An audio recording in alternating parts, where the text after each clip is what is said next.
Praise lord. మన ప్రభువును రక్షకుడైన యేసుక్రీస్తు ప్రభు దివ్యమైన నామంలో మీకు అందరికీ శుభావందనాలు తెలియజేసుకుంటున్నానండి. గడిచిన కాలం నుండి ఇప్పటి వరకు కూడా దేవుడు తన రెక్కల నీళ్ళ మనల్ని భద్రపరిచారు. అందుని బట్టి సర్వోన్నతమైన నా యేసుక్రీస్తుకే నిత్యం స్తోత్రం కలుగును గాక. హల్లెలూయా. ప్రార్థన చేసుకుని వర్తమానంలోనికి వెళ్దాం. మహాపరిశుద్ధమైన నా దేవ, సర్వశక్తి కలిగిన యేసుక్రీస్తు ప్రభువా, మమ్మల్ని గడిచిన కాలం నుంచి ఇప్పటి వరకు కూడా నీ పరిశుద్ధమైన రెక్కల నీళ్ళలో కాచి కాపాడినందుకు, భద్రపరిచినందుకు నీకే నిత్యం వందనాలు. వేలాది కోట్లాది కృతజ్ఞతాస్తుతులు స్తోత్రాలు చెల్లించుకుంటున్నాం తండ్రి. ఈ ఉదయకాల సమయం ప్రభా, నీ వాక్యాన్ని కొద్దిసేపు ధ్యానించడానికి మీరు మాకు అనుగ్రహించిన అవకాశాన్ని బట్టి నీకే వందనాలు. వేలాది కోట్లాది కృతజ్ఞతాస్తుతులు స్తోత్రాలు చెల్లించుకుంటున్నాను తండ్రి. పరిశుద్ధమైన యేసుక్రీస్తు ప్రభా, నీ దాసునైనాను మీరు ఈ సమయం మరుగుపరిచి నా తండ్రి మిమ్మల్ని మీరు మీ ప్రజలకు ప్రత్యక్షపరచుకోమని ప్రార్థిస్తున్నాను తండ్రి. ఒక మనిషి మాట్లాడితే వ్యర్థమే, ఒక మనిషి మాట్లాడితే నిరుపయోగమే తండ్రి. పరిశుద్ధమైన యేసుక్రీస్తు ప్రభువా, నీవు మాట్లాడితే మా జీవితంలో మేము బాగుపడతాం. నీవు మాట్లాడితే మాకు అది మేలు, నువ్వు మాట్లాడితే అది మాకు మంచి. నా తండ్రి, నా స్వామి, నీ మెల్లనైన స్వరం మేము వినగలిగే చెవులను, గ్రహించగలిగే గ్రహింపాత్మను దయచేయండి. ఈ సమయంలో నీ పరిశుద్ధ వాక్యం ద్వారా మాతోటి మీరు మాట్లాడి మీ కార్యాల మేడలు సఫలీకృతం చేయమని, మహిమ ఘనత ప్రభావాలు కేవలం మీరే పొందుకోమని యేసు ప్రభు నామంలో ప్రార్థిస్తున్నాను నా ప్రియ పరలోకపు తండ్రి. Amen, amen. ప్రియులారా, గడిచిన కాలం నుంచి దేవుడు ఇప్పటి వరకు కూడా తన రెక్కల నీళ్ళలో మనల్ని భద్రపరిచారు. దేవాతి దేవుడైన యేసుక్రీస్తు ప్రభు మనల్ని ప్రేమిస్తూనే ఉన్నాడు, మనల్ని పిలుస్తూనే ఉన్నాడు. మన కోసం ప్రాణం పెట్టిన దేవుడు మనల్ని ఎల్లకాలం కూడా కాచి కాపాడుతూనే ఉన్నాడు. మనల్ని కాచి కాపాడుతున్న ఆ దేవుడు మనకి యోగ్యమైన జీవితాన్ని దయచేశాడు. బైబిల్లో స్పష్టంగా ఒక మాట తెలియజేయబడుతుంది. ఏంటంటే, ఈ జీవితం అనేది ఒక పరుగు పందెం లాంటిది. ఈ పరుగు పందెంలో మనం విజయం పొందుకోవాలి. విజయం పొందుకోవాలి అని అంటే, విజయం అంటే ఏంటి అన్నదాన్ని కూడా బైబిల్ స్పష్టంగా తెలియజేసింది. విజయం అంటే ఏంటి అని అంటే, ప్రభు సన్నిధిని చేరుకోవడం, బలా నమ్మకమైన నా దాసుడా అని ప్రభు ద్వారా ఒక మెప్పును పొందుకోవడం విజయం అని బైబిల్ స్పష్టంగా తెలియజేస్తుంది. అయితే మనం ఈ పరుగు పందెంలో ఉన్నటప్పుడు, మనం ఈ జీవితం అనే పందెపు రంగంలో పరిగెడుతున్నప్పుడు, ఈ జీవితం అనే ఈ రేస్లో మనం పాల్పంపులు పొందుకుంటున్నప్పుడు మనం దేన్ని చూస్తూ పరిగెట్టాలి, ఎలా పరిగెట్టాలి అన్నది ఈ వాక్యం మనకి స్పష్టంగా తెలియజేసింది. బైబిల్ మీరు ఒక పరుగు పందెంలో ఉన్నారు అని చెప్పడం మాత్రమే కాదు, కానీ ఈ బైబిల్ ఏం చెప్తుంది అంటే, ఈ పరుగు పందెంలో మీరు విజయం పొందుకోవాలంటే ఎలా బ్రతకాలి, ఈ పరుగు పందెంలో మీరు విజయం పొందుకోవాలంటే ఎవరు చూస్తూ పరిగెట్టాలి, మీ యొక్క లక్ష్యం ఏంటి, మీ యొక్క గురి ఏంటి అన్నది ఈ బైబిల్ స్పష్టంగా తెలియజేస్తుంది. మానవుని యొక్క జీవితానికి ఒక స్పష్టమైన గురిని ఈ బైబిల్ తెలియజేస్తుంది. చాలామంది లోకస్తులకి వారి యొక్క జీవితం యొక్క గురి గమ్యం ఏంటో తెలియదు. ఎందుకురా బాబు బతుకుతున్నావు అని అంటే, ఏదో బతుకుతున్నాలండి అంటారు. వాళ్ళు ఏమంటారు? ఎందుకు బతుకుతున్నావు అంటే, ఏదో బతుకుతున్నాలండి అంటారు. నీ జీవితానికి ఒక గురి ఉందా, నీ జీవితానికి ఒక గమ్యం ఉందా అంటే, ఉందండి అంటారు. ఏంటి బాబు నీ జీవితానికి గురి, ఏంటి బాబు నీ జీవితం గమ్యం ఏంటి ఒకసారి చెప్పు అని అంటే, నా జీవితంలో నేను ఒక మంచి ఇల్లు కట్టుకోవాలి, నేను ఒక మంచి పేరు సంపాదించుకోవాలి, నేను ఒక మంచి ప్యాలెస్ కట్టుకోవాలి, నేను ఒక మంచి కారు కొనుక్కోవాలి అని చెప్తూ వారి జీవితంలో ఉన్న గోల్స్ని గురించి చెప్తున్నప్పుడు మనకు కొంచెం హాస్యాస్పదంగా అనిపిస్తుంది. ఎందుకంటే జీవితం అనేది ఈ లోకంలో ఉన్న మెటీరియల్స్ తోటే అయిపోతే, ఈ లోకంలో ఉన్న మెటీరియల్సే నీకు ఒక గోల్ అయితే, నీ జీవితానికి పరమార్థం నువ్వు ఇంకా గ్రహించలేదు. బైబిల్ స్పష్టంగా తెలియజేస్తుంది నీ జీవితానికి ఒక గురి, నీ జీవితానికి ఒక గమ్యం ఏంటి అని బైబిల్ స్పష్టంగా తెలియజేస్తుంది. మానవుని యొక్క జీవితం మరణంతో ముగిసిపోతే ఈ బైబిల్ మనం నమ్మక్కర్లేదు. ఈ బైబిల్ మరణంతో ముగిసిపోతే మానవుని యొక్క జీవితం ఈ బైబిల్ మనం పట్టుకోక్కర్లేదు, ఈ బైబిల్ మనం ప్రకటించక్కర్లేదు, ఈ బైబిల్ కోసం మనం శ్రమ పడక్కర్లేదు. బైబిల్ స్పష్టంగా ఏం తెలియజెప్తుందంటే, మానవుని యొక్క జీవితం మరణంతో ఆగిపోయేది కాదు. మరణం మానవుని యొక్క అసలైన జీవితానికి ప్రారంభం అని బైబిల్ స్పష్టంగా తెలియజేస్తుంది. ఈ బైబిల్లో ఉన్న దేవుడు యేసుక్రీస్తు ప్రభు మరణాన్ని గురించి ప్రకటించాడు, మరణం తర్వాత ఉన్న జీవితాన్ని గురించి ప్రకటించాడు. ఆ జీవితానికి మనం ఒక మరణం తర్వాత ఒక యోగ్యమైన జీవితం పొందుకోవాలంటే ఈ యొక్క మానవ శరీరంలో ఉన్న మనం ఏ విధంగా బ్రతకాలి అన్న విషయాన్ని కూడా బైబిల్ దేవుడు స్పష్టంగా తెలియజేశాడు. దేవునికి స్తోత్రం కలుగును గాక. మానవుని యొక్క జీవితానికి ఒక గురి ఉంది. ఏంటి అని అంటే, పరలోక రాజ్యాన్ని చేరుకోవడం. పరలోక రాజ్యానికి ఎందుకు చేరుకోవాలి అని అంటే, పరలోక రాజ్యంలో నిన్ను సృష్టించిన సృష్టికర్త ఉన్నాడు. దేవునికి స్తోత్రం కలుగును గాక. ఏంటండి పరలోకం, ఏంటండి స్వర్గం, ఏంటండి నిత్య జీవం అని అంటే, ప్రభువును కలిగి ఉండడమే నిత్య జీవం. ప్రభు ఎక్కడ ఉంటాడో అదే పరలోకం. దేవునికి స్తోత్రం కలుగును గాక. సహజంగా సండే స్కూల్ పిల్లలకి కొన్ని మాటలు చెప్తుంటారు. ఏంటంటే, పరలోక రాజ్యంలో బంగారు రోడ్లు ఉంటాయి, పరలోక రాజ్యంలో పెద్ద పెద్ద భవంతులు ఉంటాయి, పరలోక రాజ్యంలో పెద్ద పెద్ద మేడలు ఉంటాయి, పరలోక రాజ్యంలో ఆకలి ఉండదు, పరలోక రాజ్యంలో దప్పకు ఉండదు, పరలోక రాజ్యంలో నిత్యం కూడా సుఖశాంతులే ఉంటాయి, పరలోక రాజ్యంలో ఏ కష్టం ఉండదు అని చిన్నపిల్లలకి సండే స్కూల్లో చెప్తూ ఉంటారు, నిజమే పరలోక రాజ్యంలో కష్టాలు ఉండవు, నిజమే పరలోక రాజ్యంలో బంగారు రోడ్లు ఉంటాయి, నిజమే పరలోక రాజ్యంలోని పెద్ద పెద్ద బంగ్లాలే ఉంటాయి. నీ యొక్క భక్తి చెప్పిన, నీ యొక్క విశ్వాసం చెప్పిన దేవుడు నీకు వాటిని అనుగ్రహిస్తాడు, కాదనే అనట్లేదు. అయితే పరలోకం అంటే ఏంటి అని అంటే బంగారు రోడ్లు ఉన్నదే పరలోకం కాదు. పరలోకం అంటే ఏంటి అంటే ప్రభు ఎక్కడ ఉంటాడో అదే పరలోకం. దేవునికి స్తోత్రం కలుగును గాక. పెద్ద పెద్ద బంగారు రోడ్లున్నా, పెద్ద పెద్ద మిద్దెలున్నా, పెద్ద పెద్ద మేడలున్నా అక్కడ ప్రభు లేకపోతే అదే నరకం. దేవునికి స్తోత్రం కలుగును గాక. ప్రభు ఎక్కడ ఉంటాడో అదే పరలోకం. అది పూరు గుడిసైనా, మట్టిల్లైనా, కమ్మలపాకైనా కానీ ఎక్కడైతే ప్రభు ఉంటాడో అదే పరలోకం. దేవునికి స్తోత్రం కలుగును గాక.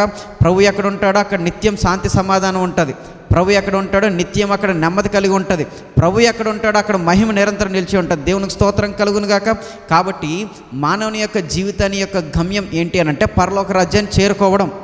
అయితే మానవుని యొక్క జీవితమైన ఈ యొక్క పందెపు రంగంలో మనం ఆ యొక్క విజయాన్ని పొందుకోవడానికి మనం ఏం చెయ్యాలి అన్న విషయాన్ని బైబిల్ మనకి స్పష్టంగా తెలియజేస్తుంది. హెబ్రీయులకు రాసిన పత్రికలో అపోస్తలుడైన పౌలు మనకి ఒక విషయాన్ని చెప్తూ ఉన్నాడు. మీ జీవితం ఒక పందెపు రంగం. ఈ పందెపు రంగంలో యేసుక్రీస్తు ప్రభుని చేరుకోవడమే విజయం. బలా నమ్మకమైన నా దాసుడని యేసుక్రీస్తు ప్రభు ద్వారా మీరు మెప్పు పొందుకోవడమే ఒక విజయం. అయితే ఆ విజయం మీరు పొందుకోవడానికి యేసుక్రీస్తు ప్రభు వైపు చూస్తూ మీరు పరిగెత్తాలి అన్న మాటని హెబ్రీయులకు రాసిన పత్రికలో అపోస్తలుడైన పౌలు స్పష్టంగా తెలియజేస్తున్నాడు. హెబ్రీయులకు రాసిన పత్రిక 12వ అధ్యాయం 2వ వచనం, మనము కూడా ప్రతి భారమును సులువుగా చిక్కులు పెట్టు పాపమును విడిచిపెట్టి విశ్వాసమునకు కర్తయు దాన్ని కొనసాగించువాడైన యేసు వైపు చూచుచు మన ఎదుట ఉంచబడిన పందెములో ఓపికతో పరిగెత్తుదుము. ఆయన తన ఎదుట ఉంచబడిన ఆనందము కొరకై అవమానమును నిర్లక్ష్యపెట్టి సిలువను సహించి దేవుని సింహాసనం యొక్క కుడిపార్శ్వమున ఆసీనుడై ఉన్నాడు. అయితే బైబిల్లోని అపోస్తలుడైన పౌలు చాలా స్పష్టంగా తెలియజేసేస్తున్నాడు. ఏంటి అనంటే మీ జీవితానికి ఒక పందెపు రంగం, ఈ జీవితం ఒక పందెపు రంగం. మీ జీవితంలో విజయం పొందుకోవాలి, లేకపోతే ఈ పందెపు రంగంలో విజయం పొందుకోవాలి. ఆ విజయం ఏంటి అనంటే ప్రభువుని చేరుకోవడం. అయితే మీ యొక్క పందెపు రంగంలో మీరు విజయం పొందుకోవాలి అని అంటే మీరు యేసును చూస్తూ వెళ్ళాలి అని ఆ భక్తుడైన పౌలు స్పష్టంగా హెబ్రీయులకు రాసిన పత్రికలో సెలవిస్తున్నాడు. దేవునికి స్తోత్రం కలుగును గాక. నీవు నీ యొక్క విజయం పొందుకోవాలి అని అంటే, నువ్వు నీ జీవితంలో విజయం పొందుకోవాలి అని అంటే, నువ్వు మనుషులు చూస్తే నువ్వు విజయం పొందుకోలేవు, నువ్వు పరిస్థితులు చూస్తే విజయం పొందుకోలేవు, నీ బ్యాక్గ్రౌండ్ చూస్తే విజయం పొందుకోలేవు, నీ యొక్క అనుకూలతలు చూస్తే విజయం పొందుకోలేవు, నీకున్న ప్రతికూల పరిస్థితులు చూసినా సరే విజయం పొందుకోలేవు, నీ హోదాను చూసినా విజయం పొందుకోలేవు, నీ యొక్క ఆధిపత్యాన్ని చూసినా నువ్వు విజయం పొందుకోలేవు. నీ జీవితంలో నువ్వు విజయాన్ని పొందుకోవాలి అని అంటే, నీ భక్తి జీవితంలో నువ్వు విజయాన్ని పొందుకోవాలి అని అంటే, నీ ఆత్మీయ జీవితంలో నువ్వు విజయాన్ని పొందుకోవాలంటే నువ్వు ఎవరిని చూస్తూ నడవాలి అని అంటే నజరేయుడైన యేసుక్రీస్తుని చూస్తూ నువ్వు నడవాలి. దేవునికి స్తోత్రం కలుగును గాక. నజరేయుడైన యేసు ప్రభువుని చూస్తూ నువ్వు ఎప్పుడైతే నడుస్తావో, నీకు ఇవ్వబడిన పందెపు రంగంలో నువ్వు ఎప్పుడైతే యేసు ప్రభువుని చూస్తూ పరిగెట్టుతావో, నీకు ఇవ్వబడిన పందెపు రంగంలో ఎప్పుడైతే యేసును చూస్తూ నువ్వు విశ్వాసంతో ముందుకు కొనసాగుతావో, నీవు నీ జీవితంలో విజయం పొందుకుంటావు. దేవునికి స్తోత్రం కలుగును గాక. చాలామంది ఆత్మీయ జీవితంలో పతనం అవ్వడానికి, వారి భక్తి జీవితంలో పతనం అవ్వడానికి, వారి భక్తి జీవితం నుంచి వెనక్కి తిరగడానికి, వారి విశ్వాస జీవితంలో బలహీనలైపోవడానికి, వారి ప్రార్థనా జీవితంలో బలహీనలైపోవడానికి, వారికి ఉన్న ఆత్మీయత స్థితిలో దిగజారిపోవడానికి గల కారణం ఏంటంటే వారు ప్రభువును చూడకుండా, తమను విశ్వాసంలోనికి పిలిచిన ప్రభువును చూడకుండా, తమపై కాడిని మోపిన ప్రభువును చూడకుండా పరిస్థితులు చూడబట్టి వారు కిందకు దిగజారిపోతున్నారు. వారికి ఉన్న అనుకూలతలు చూసుకొని వారు దిగజారిపోతున్నారు. వారికి ఉన్న స్థితిగతులు చూసి వారు దిగజారిపోతున్నారు. వారి యొక్క హోదాను చూసి వారు దిగజారిపోతున్నారు. సో భక్తుడైన పౌలు అందుకనే చెప్తున్నాడు, మీకు ఇవ్వబడిన పందెపు రంగంలో మీరు పరిగెడుతున్నప్పుడు మీరు ఎవరిని చూసి వెళ్ళాలి, మీరు ఎవరిని చూసి కొనసాగాలి, మీరు ఎవరిని చూసి ముందుకు అడుగులు వేయాలి అని అంటే, మీరు నజరేయుడైన యేసుక్రీస్తుని చూస్తూ మీరు అడుగులు వేయాలి. మిమ్మల్ని పిలిచిన యేసుక్రీస్తు ప్రభు వైపు చూస్తూ మీరు ఒక్కొక్క అడుగు వేస్తూ ఒక్కొక్క మెట్టు ఎక్కుతూ ప్రభువులో మీరు విజయం పొందుకోవాలి అని అపోస్తలుడైన పౌలు చెప్తున్నాడు. దేవునికి స్తోత్రం కలుగును గాక. మనకి ఇవ్వబడిన పందెపు రంగంలో మనం విజయం పొందుకోవాలంటే, మనకున్న ఈ పోటీలో మనం విజయం పొందుకోవాలంటే మనం ఎల్లవేళలో కూడా యేసుక్రీస్తు ప్రభు వైపు చూస్తూ ఉండాలి. మన కాన్సన్ట్రేషన్ ఎప్పుడైతే యేసు ప్రభు వైపు ఉంటుందో, మన గురి ఎప్పుడైతే యేసు ప్రభు వైపు ఉంటుందో, మన గమ్యం ఎప్పుడైతే యేసు ప్రభువై ఉంటాడో, మన జీవితంలో మనం తప్పక విజయం చూస్తాం. దేవునికి స్తోత్రం కలుగును గాక. నువ్వు యేసు ప్రభువుని చేరుకుంటేనే నీకు విజయం. యేసు ప్రభువుని చేరుకుంటేనే నీ జీవితంలో నీకు విజయం అని తెలిసినప్పుడు నువ్వు యేసు ప్రభువుని చూస్తేనే విజయం పొందుకోగలవు. ఒకనొక రోజు ఇలాగే ఒక గురువుగారు 4 శిష్యులు పట్టుకొని అడవికి వేటకెళ్ళాడంట. వేటకెళ్ళే ముందు గురువుగారు చెప్పారు ఆ 4 శిష్యులకి, అరే బాబు, నాకు ఈరోజు ఒక గువ్వ తినాలని ఉంది, ఒక కౌసు పెట్టి తినాలని ఉంది. సో మీరందరూ బాణాలు ఎక్కుపెట్టుకోండి, బాణాలు రెడీ చేసుకోండి. నాకు ఎవరైతే ఫస్ట్ ఈ కౌసు పెట్టని తీసుకొని ఇస్తారో వారిని నేను ఆశీర్వదిస్తాను, నాకున్న కొంచెం భాగాన్ని నేను మీకు వారికి ఇస్తాను అని గురువుగారు స్పష్టంగా వారికి చెప్పాడంట. శిష్యులందరూ కూడా చాలా ఆనందపడిపోతున్నారు. మా అయ్యగారికి మేము ఇప్పుడు ఒక కౌసు పెట్టి తీసుకొచ్చి ఇస్తే మా అయ్యగారికి చక్కగా కౌసు పెట్టి వండి పెడితే మా అయ్యగారు తనకున్న దాంట్లో కొంచెం భాగం ఇస్తానన్నాడు. మా అయ్యగారు మాకు కొంచెం విద్య ఎక్కువ నేర్పిస్తానన్నాడు, ఒక ప్రియ శిష్యుడిగా నన్ను చేసుకుంటానన్నాడు, ఒక కొడుకు హోదా నాకు కల్పిస్తానన్నాడు. కాబట్టి ఎలాగైనా సరే నేను కౌసు పెట్టను కొట్టాలి అని ఆ నలుగురు కూడా అనుకున్నారంట. అది అనుకున్న విధంగానే గురువుగారు శిష్యులందరినీ కూడా అడవికి తీసుకెళ్ళాడు. అడవికి తీసుకెళ్తే ఒక పెద్ద చెట్టు ముందు ఆపాడు అందరినీ. పెద్ద చెట్టు ముందు ఆపేసి ఫస్ట్ ఒకరిని పిలిచాడు. అరే కుమారుడు ఇలా రా బాబు అని, శిష్యుడు ఇలా రా అని. అయ్యగారు చెప్పండి, ఆ చెట్టు మీద నీకేమైనా కనిపిస్తుందా అని అన్నాడు. నాకేం కనిపించట్లేదండి, పెద్ద పెద్ద ఆకులు ఉన్నాయి అన్నాడు. సరే నువ్వు పక్కిల్లా అన్నాడు. రెండోవాడిని పిలిచాడు. అరే శిష్యుడు, ఆ రెండోవాడు ఎలా రా అన్నాడు. చెప్పండి అయ్యగారు, ఆ చెట్టు మీద నీకేమైనా కనిపిస్తున్నారా అన్నాడు. ఏం కనబట్టలేదండి, చెట్టు ఆకులు పెద్దగా ఉన్నాయి, పచ్చగా ఉన్నాయి, రొమ్మలన్నీ చాలా బలంగా ఉన్నాయి అన్నాను. సరే చాలా బాగా చెప్పావు, పక్కిల్లా అన్నాడు. మూడోవాడిని పిలిచాడు. శిష్యుడు, ఆ మూడోవాడు ఎలా రా, నీకేం కనిపిస్తుంది చెట్టు మీద అంటే, అయ్యగారు చెట్టు చాలా పొడుగ్గా ఉంది, బాణం వేస్తే వెళ్తుందో లేదో తెలియదు అన్నాడు. అవునా, సరే పక్కిల్లాను. నాలుగోవాడిని పిలిచాడు. నాలుగోవాడిని పిలిచినాడు, భారం ఎక్కువ పెట్టేశాడు. ఏరా బాబు నీకేం అడగకున్నాడు, బాగా ఎక్కువ పెట్టేస్తున్నావు ఏంటంటే, అయ్యగారు అదిగోండి అక్కడే కౌసు పెట్టి ఉంది, నాకు కనిపిస్తుంది, ఒక్క 2 నిమిషాలు చెప్పి కొట్టేశాడు. దేవునికి స్తోత్రం కలుగును కాక. అయ్యగారు అన్నాడు, అరే బాబు అక్కడ కౌసు పెట్టి ఉందని నాకు ముందే తెలుసు, మీలో ఎవరు కాన్సన్ట్రేటెడ్గా ఉన్నారంటే ఈ 4వ వాడారా అన్నాడు. ఎందుకు? ప్రభు ఆయన ముందే చెప్పాడు ఏంటి, నాకు కౌసు పెట్టి కావాలని. ఆయనకి ఏం కావాలో ముందు చెప్పేశాడు. ఆయన ఒక ప్రదేశానికి తీసుకెళ్ళాడు. ప్రదేశానికి తీసుకెళ్ళిన తర్వాత ఎవరు విజయం పొందుకున్నారంటే, ఎవరైతే తమకు చెప్పబడిన దాని మీద కాన్సన్ట్రేషన్ కలిగి ఉన్నారో, ఎవరైతే గురువుగారు చెప్పిన దాని మీద కాన్సన్ట్రేషన్ కలిగి దాన్ని ఎలాగైనా కొట్టాలనుకున్నారో వాడే విజయం పొందుకున్నాడు. దేవునికి స్తోత్రం కలుగును గాక.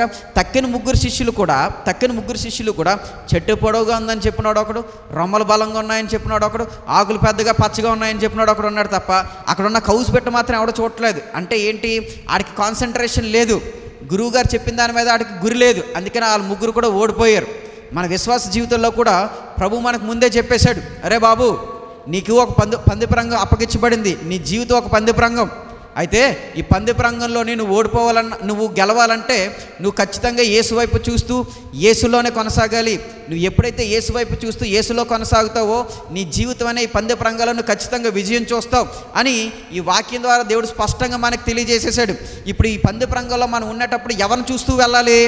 యేసు వైపు చూస్తూనే వెళ్ళాలి. అట్టా కాదని దేవునికి ఇచ్చిన జీవితంలోని ఉన్న నీ ఆస్తి వైపు, ఈ లోకంలో ఉన్న సుఖభోగాల వైపు, ఈ లోకంలో ఉన్న అంతస్తుల వైపు, ఈ లోకంలో ఉన్న ఈ శరీరేష నేత్రాశ వైపుగా నువ్వు చూసుకొని ఉంటే నీకున్న గురిని నువ్వు చేరుకోలేవు, నీకున్న గురిని నువ్వు సాధించలేవు, నీకున్న గమ్యాన్ని నువ్వు ఛేదించలేవు. నీ జీవితంలో నువ్వు విజయం పొందుకోవాలంటే, ప్రభు నీకు ఇచ్చిన పందెపు రంగంలో నువ్వు విశ్వాసంతో విజయం పొందుకోవాలంటే నీకు గురి అయిన యేసుక్రీస్తు ప్రభు నందు కాన్సన్ట్రేషన్ ఉండాలి, భక్తి మీద కాన్సన్ట్రేషన్ ఉండాలి, వాక్యం మీద కాన్సన్ట్రేషన్ ఉండాలి, ఆత్మీయులతో సహవాసం యందు శ్రద్ధ కలిగి ఉండాలి. దేవునికి స్తోత్రం కలుగును గాక. నువ్వు ఎప్పుడైతే కాన్సన్ట్రేటెడ్గా ప్రభు వైపు చూస్తావో, నువ్వు ఎప్పుడైతే ప్రభు వైపు చూస్తూ నువ్వు నీ జీవితంలో ముందుకు అడుగులు వేస్తావో నీ జీవితంలో నువ్వు విజయం పొందుకుంటావు. దేవునికి స్తోత్రం కలుగును గాక. అయితే నేను ఇంకో కొన్ని 3 విషయాలు మీతో ఈరోజు నేను చెప్పాలని అనుకుంటున్నాను. నిజమే, మన జీవితం ఒక పందెపు రంగం. ఈ పందెపు రంగంలో దేవుడే మనకి, ఈ పందెపు రంగంలో మనకి ఒక అవకాశాన్ని ఇచ్చాడు, ఒక జీవితాన్ని ఇచ్చాడు. దేవుడు ఈ జీవితాన్ని ఇచ్చిన తర్వాత మనం విజయం పొందుకోవాలని దేవుడు కోరుకుంటున్నాడు.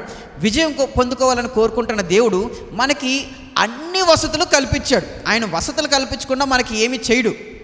దేవునికి ఒక బాధ్యత అప్పగించాలనుకున్నప్పుడు, దేవునికి ఒక పని అప్పగించాలనుకున్నప్పుడు ఆయన అన్ని వసతులు కల్పించే నిన్ను ఆ బాధ్యతలోకి తీసుకొస్తాడు. ఆయన అన్ని వసతులు కల్పించే నిన్ను ఆ పనిలోకి తీసుకొస్తాడు. ఆయన ఏ వసతువు కల్పించకుండా నిన్ను ఆ పనిలోకి తీసుకొని రాడు. ఆయన ఏ బాధ్యత నీకు అప్పగించినప్పుడు దానికి అనుకూలమైనవి నీకు ఇవ్వకుండా ఆయన నీకు ఆ పనిలోకి తీసుకొని రాడు.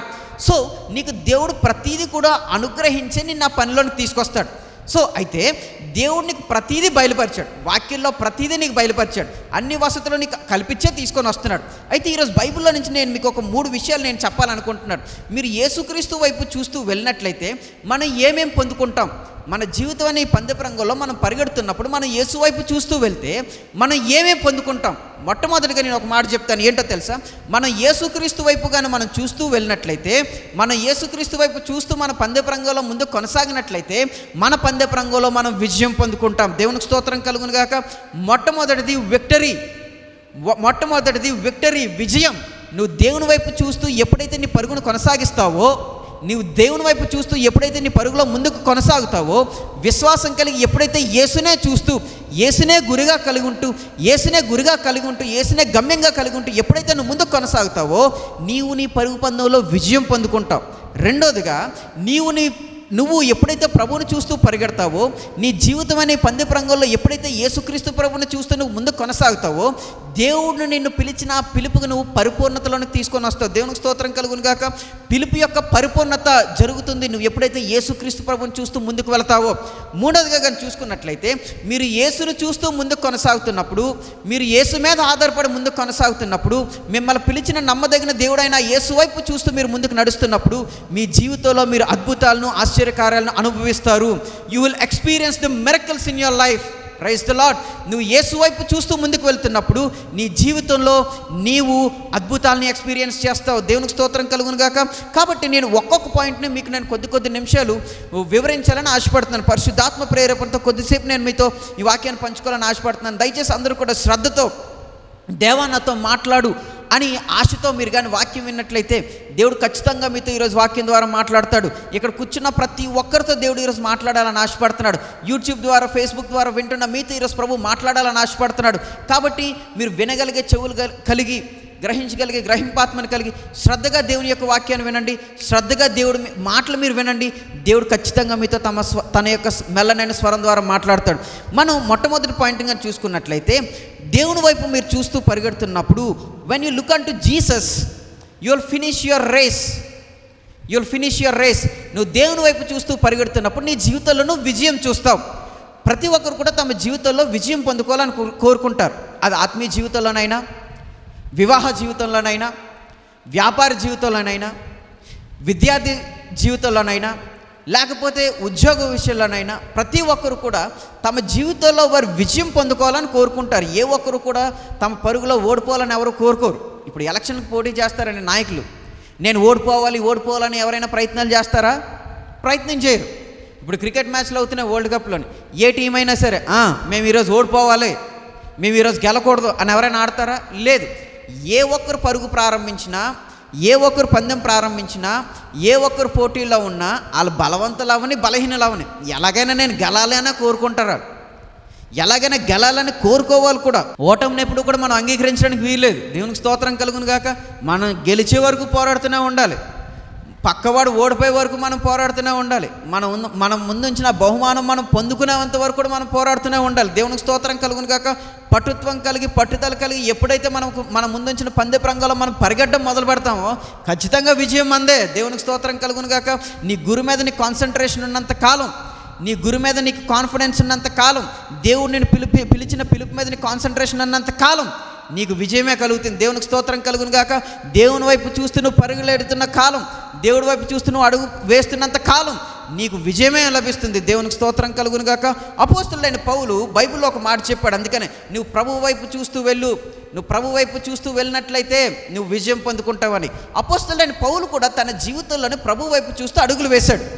అపోస్తలుడైన పౌలు తనకి దేవుడు పిలుపునిచ్చిన తర్వాత, దేవుడు తనకి ఒక మాట ఇచ్చిన తర్వాత, దేవుడు తన పట్ల ఉన్న ప్రణాళికని పౌలుకు బయలుపరిచిన తర్వాత, పౌలు యేసుక్రీస్తు ప్రభు వైపే చూస్తూ, పక్కనున్న శ్రమలు కానీ, హింసలు కానీ దేన్ని లెక్క చేయకుండా యేసు వైపే చూస్తూ తన జీవితంలో ఒక మంచి పరుగును పరిగెట్టాడంట.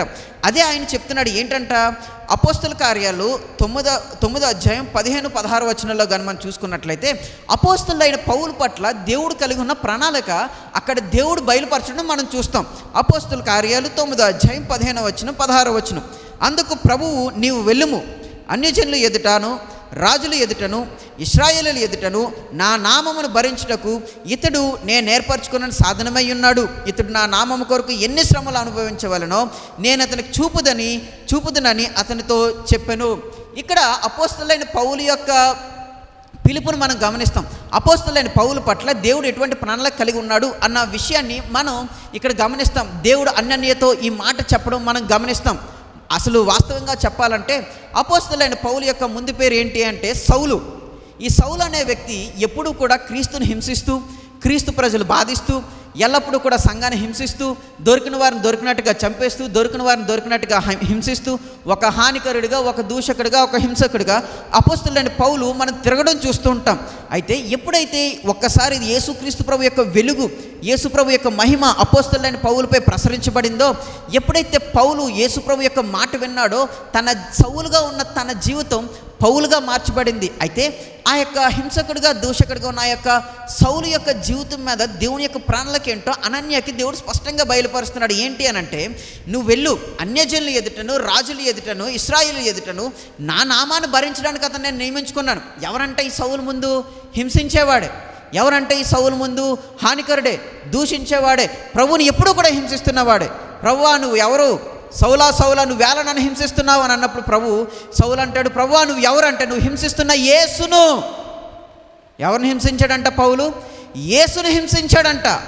తన పనులు బట్టి యేసును హింసించాడంట, తన క్రియలు బట్టి యేసును హింసించాడంట, తన నడవడిక బట్టి యేసును హింసించాడంట.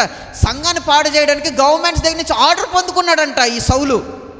ఆ సౌలు పట్ల దేవుడుకున్న ప్రణాళిక ఏంటో చూడండి. ఎవరైతే సంఘాన్ని పాడు చేయాలనుకున్నారో ఆ వ్యక్తితోటే సంఘాన్ని కట్టించాలనుకున్నాడు నా ప్రభు. దేవునికి స్తోత్రం కలుగును గాక. ఎవరైతే యేసు ప్రభు దేవుడు కాదు, యేసు ప్రభు నమ్ముకున్నవారు చచ్చిపోవాలి, యేసు ప్రభు నమ్ముకున్నవారు బతకూడదు అని ఏ వ్యక్తి అయితే కంకణం కట్టుకొని ఒక ఉద్యమంలాగా సంఘాన్ని పాడు చేస్తూ, సంఘస్థులను హింసిస్తూ, దొరికిన వారిని దొరికినట్టు చంపేస్తున్నాడో అదే సౌలు మీద దేవుని యొక్క ప్రణాళిక ఎలాగుందంటే, ఈ సౌలే సంఘాన్ని కడతాడు, ఈ సౌలే ఈ పౌలుగా మార్చబడి సంఘానికి ఒక బలమైన సాధనంగా వాడబడతాడు, సంఘంలో ఒక బలమైన సాధనంగా వాడబడతాడు, అనేక మందిని లేవనెత్తడానికి వాడబడతాడు, నా కోసం శ్రమను అనుభవిస్తాడు, నా కోసం బాధను అనుభవిస్తాడు అని చెప్పి ఈ సౌలు మీద దేవునికి ఒక ప్రత్యేకమైన ప్రణాళిక కలిగి ఉంది. నా సహోదరుడు, నేను నీకో మాట చెప్పనా, ఈరోజు నువ్వు క్రీస్తుని ఎంత హింసించినా, ఈరోజు నువ్వు క్రీస్తుని ఎంత బాధ పెట్టినా, ఈరోజు యేసుక్రీస్తు ప్రభుకు సంబంధించిన వారిని నువ్వు ఎంతగా హింసించినా, బూతు మాటలు తిట్టినా, సువార్త చెప్పినప్పుడు నువ్వు కొట్టినా, దేవుడు ఇంకా భరిస్తూ ఎందుకున్నాడో తెలుసా? నువ్వు నశించిపోకూడదని. నువ్వు నశించిపోకుండా నువ్వు ఎంత గొప్పగా ఉండాలని ఆయన కోరుకుంటున్నాడంటే, హింసిస్తున్న నీవు యేసుక్రీస్తు ప్రభు కోసం పని చేయాలని ఆయన కోరుకుంటున్నాడు. దేవునికి స్తోత్రం కలుగును గాక. ఈరోజు నిజంగా నువ్వు యేసు ప్రభుని హింసిస్తున్న వాడివే, ఈరోజు నువ్వు నిజంగా సువార్తను అడ్డు చెప్తున్న వాడివే, ఈరోజు నువ్వు నిజంగా సంఘాన్ని పాడు చేయాలని కంకణం కట్టుకున్న వాడివే. కానీ దేవుడు నీ పట్ల కూడా ఒక ప్రేమ కలిగిన ప్రణాళిక కలిగి ఉన్నాడు. దేవునికి స్తోత్రం కలుగును గాక. ఆ ప్రణాళిక నేను చంపేయాలని కాదు, ఆ ప్రణాళిక నీ కాలు చేతులు ఎరగొట్టాలని కాదు, ఆ ప్రణాళిక నీ ప్రాణం లేకుండా తీసేయాలని కాదు, ఆ ప్రణాళిక నిన్ను కుంటోడ్లా చేయాలని కాదు, ఆ ప్రణాళిక నిన్ను గుడ్డోడ్లా చేయాలని కాదు. ఏ హింసాత్మకుడిగా అయితే నీ ఉన్నావో, ఏ ప్రభువునైతే నువ్వు హింసిస్తున్నావో ఆ ప్రభు యొక్క రాజ్యభారాన్ని నువ్వు మోస్తూ ఆయన సేవ చేయాలని కోరుకుంటున్నాడు ఆయన. దేవునికి స్తోత్రం కలుగును గాక. దేవుని యొక్క ప్రణాళికలు, దేవుడి యొక్క కోరికలు, దేవుడి యొక్క ఉద్దేశాలు ఒక మనిషి పట్ల ఎప్పుడు కూడా ఉన్నతంగానే ఉంటాయి. నువ్వు ఎంత దేవుడిని హింసించినా, నీ మాటల ద్వారా ఎంత ఆయన బాధ పెట్టినా, నీ చేష్టల ద్వారా ఎంత ఆయన్ని హింసించాలని చూసినా కానీ యేసుప్రభు ఎప్పుడూ నిన్ను ప్రేమిస్తూనే, యేసుప్రభు ఎప్పుడూ నిన్ను ఆదరిస్తూనే, యేసుప్రభు ప్రతి క్షణమందు నీకు సహాయం చేస్తూనే తన కోసం వాడబడే ఒక సాధనంగా నిన్ను నిల్చోబెడతాడు. దేవునికి స్తోత్రం కలుగును గాక. ఈ లోకంలో ఉన్న మనుషులైతే తమకు నువ్వు హాని చేస్తున్నప్పుడు నీకు ప్రతికిడి చేయాలని చూస్తారు. వారికి నువ్వు ఒక దెబ్బ కొడితే వారిని నిన్ను 2 దెబ్బలు కొట్టాలని చూస్తారు. వారికి నువ్వు ఒకంత కొంచెం బాధ పెడితే వారిని 2x బాధ పెట్టాలని ఆశపడతారు. వారిని నీ దగ్గర కక్ష తీర్చుకోవాలనుకుంటారు, వారిని మీద పగ తీర్చుకోవాలనుకుంటారు. కానీ ప్రభువు మాత్రం ఏమని కోరుకుంటాడంటే, నీకోసం ఆయన ముందే హింసపడ్డాడు కనుక, నీకోసం ఆయన ముందే బాధ పెట్టబడ్డాడు కనుక నువ్వు ఆయన ఎంత హింసించినా కానీ ఆయన నీ పట్ల ఒక మంచి ప్రణాళిక కలిగి ఉంటాడు. దేవునికి స్తోత్రం కలుగును గాక. ఒక మనిషి చచ్చిపోయే వరకు కూడా దేవుడు మనిషి చెయ్యి విడవడు. నువ్వు ఎంత పాపంలో ఉన్ని, నువ్వు ఎంత విగ్రహారాధన చేయని, యేసుప్రభుని ఎన్నిసార్లు దూషించినా, యేసుప్రభు నాకు వద్దు, యేసుప్రభు ఒక కులం, యేసుప్రభు ఒక మతం, యేసుప్రభు ఒక వర్గం, యేసుప్రభు ఒక జాతికి సంబంధించినాడు, యేసుప్రభు తెల్లల దేవుడు, యేసుప్రభు యుఎస్ దేవుడు, యేసుప్రభు అమెరికా దేవుడు అని నువ్వు ఎన్ని మాటలు ఆయనకి హింసాత్మకంగా మాట్లాడినా, ఎన్ని మాటలు ఆయన బాధించేలా మాట్లాడినా, యేసుప్రభు నిన్ను వదలకుండా నిన్ను ప్రేమిస్తూనే ఉంటాడు. నువ్వు చచ్చిపోయే వరకు నిన్ను ప్రేమిస్తూనే ఉంటాడు. ఒక్కసారి నువ్వు చచ్చిపోయిన తర్వాత, ఒక్కసారి చచ్చిపోయే వరకు కూడా ఆయన నిన్ను వెంటాడుతూనే ఉంటాడు తన ప్రేమ ద్వారా. ఒక్కసారి ఆ క్షణంలో కూడా ప్రభువా నువ్వు నాకు అక్కర్లేదు, నువ్వు ఒక మతానివే, నువ్వు నాకు అవసరం లేదు అని నువ్వు ఒక మాట అనేస్తే ఆ క్షణంలో దేవుడు నేను ఖచ్చితంగా వదిలిపెడతాడు. ఇంకా నీ డిసిషన్కి ఆయన నిన్ను అప్పగిచ్చేస్తాడు. ఒక్కసారి యేసు ప్రభుని వద్దనుకుని నరకంలోకి వెళ్ళావా, ఎవరో నేను రక్షించలేరు. తమ్ముడు నిజంగా చెప్తున్నాను, ఒక్కసారి యేసు ప్రభుని వద్దనుకుని నరకంలోకి వెళ్ళామా, ఆయన మనల్ని ఎవరూ రక్షించలేరు. బాధపడేది ఏదైనా ఉంటే, పశ్చాత్తాపడేది ఏదైనా ఉంటే, దేవుడు మనకిచ్చిన ఈ జీవితంలో మనం పశ్చాత్తాపడిపోయామనుకోండి, ఆ నరకం నుంచి మనం తప్పించుకుంటాం. అట్టా కాదండి, మా కులం వేరు, మా మతం వేరు, చిన్నప్పటి నుంచి మేము ఇది నమ్ముకోలేదు, చిన్నప్పటి నుంచి మేము ఇది చేయలేదు, చిన్నప్పటి నుంచి మాకు ఇది అలవాట్లేదు అని అనడానికి వీల్లేదు. ఈ చిన్నప్పుడు పుట్టగానే పరిగెట్టావు నువ్వు, పుట్టగానే బట్టలు వేసుకున్నావు నువ్వు, లేదని మేము చిన్నప్పటి నుంచి దీనిలోనే ఉన్నామండి, చిన్నప్పటి నుంచి నువ్వు బట్టలు వేసుకోలేదు, ఇప్పుడు బట్టలు వేసుకోకుండా తిరిగి నువ్వు చిన్నప్పటి నుంచి పాలు తాగు పెరిగాను, పెద్ద వరకు పాలు తాగు నువ్వు ఇంకానే అన్నం తినకుండానే బతుకుతావు, చేస్తావా ఖచ్చితంగా. సిగ్మాలలో బట్టలు వేసుకోకుండా తిరిగి నువ్వు చిన్నప్పటి నుంచి నేను బట్టలు వేసుకోలేదండి, అదేదో తల్లి గర్భం నుంచి బట్టలు వేసుకొని పుట్టినట్టు, అదేదో తల్లి గర్భంలో నుంచి మతం పుచ్చుకొని పుట్టినట్టు. చిన్నప్పటి నుంచి మేము చేయలేదండి, చిన్నప్పటి నుంచి మేము దీంట్లో లేవండి, ఇప్పుడు ప్రత్యేకంగా వచ్చి మతాన్ని మాకు పొలవద్దండి, నీకేదో మతం పులివేస్తా మాకేదో కోట్లు వచ్చేసినట్టు. నువ్వు బాగుపడాలనే కదా, నువ్వు ఆ నరకం నుంచి తప్పించుకోవాలనే కదా, నువ్వు ఆ శాపం నుంచి విడుదల పొందాలనే కదా, ఆ నిత్య నరకాగ్ని నుంచి నువ్వు తప్పించుకోవాలనే కదా యేసుక్రీస్తు ప్రభు యొక్క సువార్త ఈరోజు మీకు ప్రకటించబడుతుంది.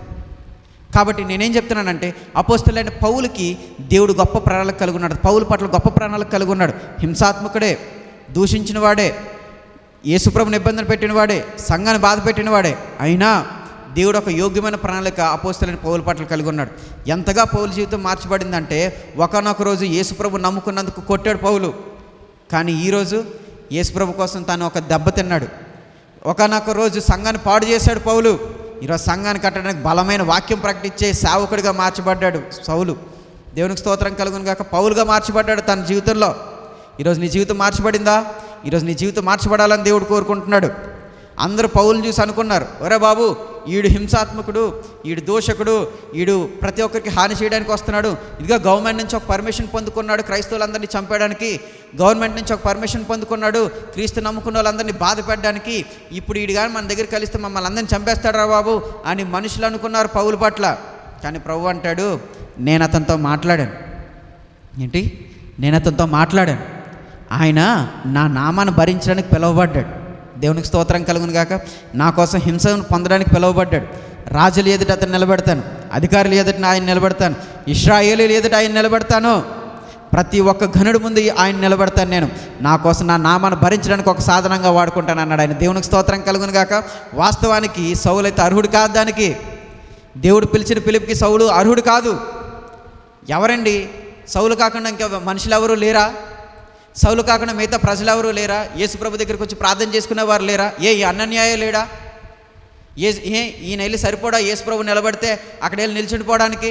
అధికారుల ముందు, అధిపతుల ముందు, రాజుల ముందు ప్రభు ఎవరిని నిలబెట్టలేడా? గడ్డి పోసినైనా సరే విలువనిచ్చి ఆయన గొప్ప విలువైన దానిగా చేస్తాడు కదా, మిగతా మనుషులు నిలబెట్టలేడా ప్రభు అంటే? నిలబెట్టగలడు. కానీ పౌలు పట్ల ఆయన గొప్ప ప్రత్యేకమైన ప్రణాళిక కలిగి ఉంది. దేవునికి స్తోత్రం కలుగును గాక. ఆ ప్రణాళిక పౌలు బ్రతుకులో ఖచ్చితంగా నెరవేర్చబడింది. పౌలు ముందు చంపేవాడు, తర్వాత తానే అనేకమైన మరణాపాయ స్థితుల గుండా వెళ్ళాడు. పౌలు జీవితంలో మనం చూసుకున్నట్లయితే అడుగడుగున మరణగుండాలే, అడుగడుగునా ఎవడో ఒకటి చంపేద్దామని చూసినాడు. పలానా దగ్గరికి వెళ్ళి వాక్యం చెప్దామంటే ఆ వ్యక్తి కంటే ముందే వెళ్ళిపోయి అక్కడ మాట వేసేయడానికి ట్రై చేసేవారు. ఒకనొక టైంలో శిష్యులు అందరూ కలిసి పౌలును మరణాపాయ స్థితిలోంచి తప్పించారు. ఎందుకంటే ఈ శ్రమలన్నీ అనుభవించాడు అపోస్తలుడైన పౌలు అంటే? యేసు వైపే చూశాడు, ఈ శ్రమల వైపు చూడలే. క్రైస్తవ బ్రతుకులో కొనసాగడం అంటే సుఖాలు అనుభవించుకుంటూ, కార్లు ఏసీలు తిరుగుకుంటూ, ఏదో పెద్ద భోగాలు అనుభవించుకుంటూ తిరిగే లైఫ్ కాదు. క్రైస్తవుని జీవితం అంటే కష్టాలతో కూడుకున్నదే. క్రైస్తవుల జీవితం అంటే శ్రమతో కూడుకున్నదే. ఎన్ని కష్టాలైనా, ఎన్ని శ్రమలైనా కానీ నువ్వు ప్రభువుని చూస్తూ ముందుకు వెళ్ళినట్లయితే నీ జీవితంలో నువ్వు విజయం చూస్తావు. దేవునికి స్తోత్రం కలుగును గాక. భోగాలతో నిండిన బతుకు కాదు క్రైస్తవ బతుకంటే, సుఖాలతో కూడిన బతుకు కాదు క్రైస్తవ బతుకంటే, అందచందాలతో కూడిన బ్రతుకు కాదు క్రైస్తవ బ్రతుకంటే.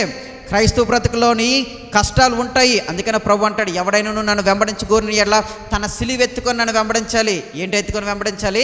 సిలువెత్తుకొని వెంబడించాలి. డబ్బు మూటలు పెట్టుకొని వెంబడించండి అని చెప్పలేదు. హోదాలు కలిగి నన్ను వెంబడించండి అని చెప్పలేదు. అధికారం కలిగి నన్ను వెంబడించండి అని చెప్పలేదు. సిలువెత్తుకొని వెంబడించాలి. నన్ను ఎవరైనా వెంబడించగోరితే వారి జీవితంలో కష్టాలు వస్తాయి, వారి జీవితంలో శ్రమ వస్తాయి. ఎందుకు అనంటే లోకం ఎప్పుడు కూడా అసత్యాన్నే కోరుకుంటుంది, లోకం ఎప్పుడు కూడా అబద్ధాన్నే ఇష్టపడుతుంది. అబద్ధం దగ్గరికి నిజం వచ్చినప్పుడు లోకం నిజాన్ని అసహించుకుంటుంది. లోకం యేసు ప్రభువునే అసహించుకుంది, లోకం యేసు ప్రభువునే ఇబ్బంది పెట్టింది. మరి ఆ యేసుక్రీస్తు ప్రభు నమ్ముకున్న నీకు ఇబ్బందులు రావనుకుంటున్నావా? ఆ యేసుక్రీస్తు ప్రభు నమ్ముకున్న నీకు శ్రమలు రావనుకుంటున్నావా? ఖచ్చితంగా శ్రమలు వస్తాయి. అపోస్తలుడైన పౌలులో రాని శ్రమ అంటూ ఏం లేదు. అపోస్తలుడైన పౌలు తన జీవితంలోని సమృద్ధిని చూశాడు. అపోస్తలుడైన పౌలు తన జీవితంలోని లేమిని చూశాడు. లేమి అందును, కలిమి అందును, సంపద అందును, సంపద లేని స్థితి అందును కూడా అపోస్తలుడైన పౌలు దేవునికి నమ్మకంగా ఉన్నాడు. దేవునికి స్తోత్రం కలుగును గాక. ఎందుకంటే నమ్మకంగా ఉన్నాడు అనంటే యేసు వైపు చూస్తున్నాడు. దేవునికి స్తోత్రం కలుగును గాక. యేసైతే అపోస్తలుడైన పౌలు పట్ల ఒక ప్రత్యేకమైన ప్రణాళిక కలిగి ఉన్నాడో, యేసైతే అపోస్తలుడైన పౌలు పట్ల ఒక ఉన్నతమైన సంకల్పం కలిగి ఉన్నాడో, ఆ ఉన్నతమైన సంకల్పం కలిగి ఉన్న ఆ యేసు వైపు పౌలు చూస్తూ నడిచాడు. కాబట్టి తన జీవితంలో తన విజయం పొందుకున్నాడు. దేవునికి స్తోత్రం కలుగును గాక. తిమోతికి రాసిన 2వ పత్రిక 4వ అధ్యాయం 7వ వచనం, మంచి పోరాటం పోరాడి తిని నా పరుగు కడముట్టించి తిని విశ్వాసం కాపాడుకుంటుని. దేవునికి స్తోత్రం కలుగును గాక.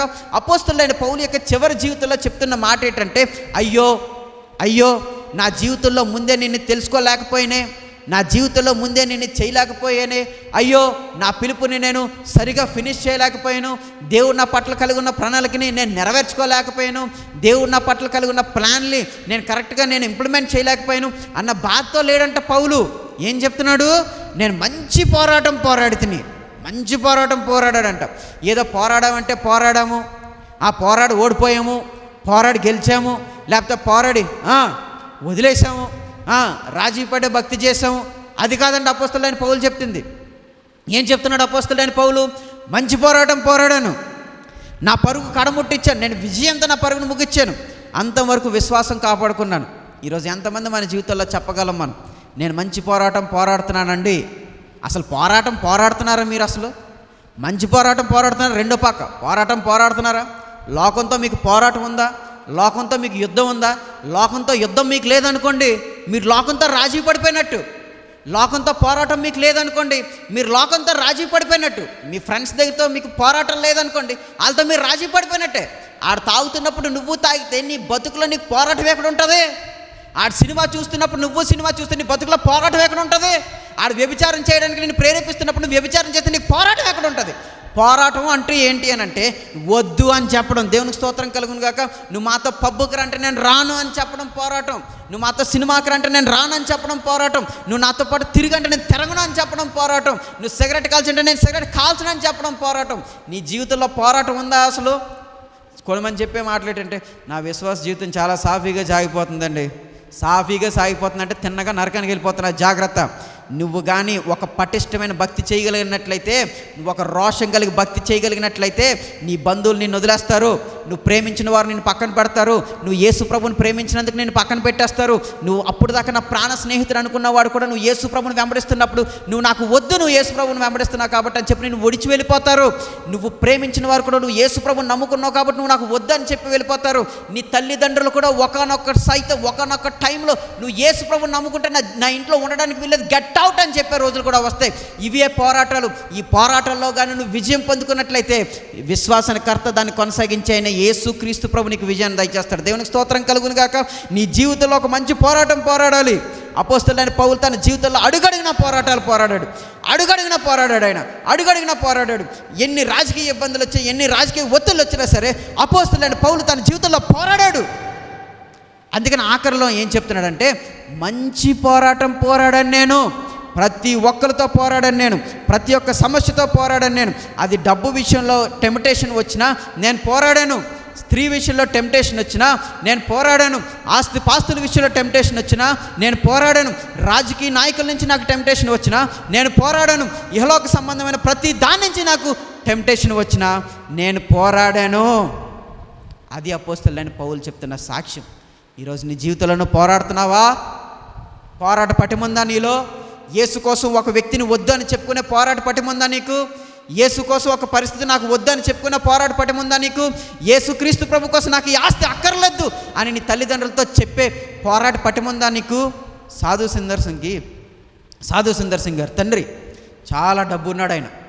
యేసు ప్రభు నువ్వు నమ్ముకుంటే చిల్లి గవ్వ కూడా దొరకదు, గెట్ అవుట్ అంటే సాధు సుందర్ సింగ్ గారు పక్క వాళ్ళని అడిగి ఒక టవల్ తీసుకొని, నాన్న ఈ బట్టలు కూడా నువ్వు ఇచ్చినవి అని చెప్పి కట్టు వస్త్రాలు కూడా అప్పగిచ్చేసి ఆ టవల్ కట్టుకొని బయటకు వచ్చేసాడండి సాధు సుందర్ సింగ్ గారు. గొప్ప పరిచయం చేశాడు ఆయన. పోరాట పటిమంటే నేను డిబేట్ పెట్టి పలానోడిని గెలిచేశాను, నేను పలానోడు బతుకు బయట పెట్టేశాను, అది కాదు పోరాటం అంటే. నేను పక్కోడి సంఘాన్ని ఖాళీ చేసేసి నా సంఘాన్ని నింపేసుకున్నాను, అది కాదు పోరాట పటిమంటే. నేను పక్కోడి సంఘం మీద బురద జల్లేశాను, అది కాదు పోరాట పటిమంటే. ఒకటి సాక్షి జీవితాన్ని నేను పాడు చేశాను, అది కాదు పోరాటపడమంటే. ఒకరు నేను ఎలాగైనా కిందకి దింపేశాను, అది కాదు పోరాటపడమంటే. పోరాటం అనంటే దుష్ట శక్తులు, అంధకార శక్తులు అన్నీ కలిపి వచ్చినా కానీ యేసుక్రీస్తు శక్తి నీలో నుంచి బయటకు వచ్చినప్పుడు, యేసుక్రీస్తు శక్తిని పొందుకొని నువ్వు వాటిని ఎదిరించినప్పుడు దాన్ని పోరాటం అంటారు. దేవునికి స్తోత్రం కలుగును గాక.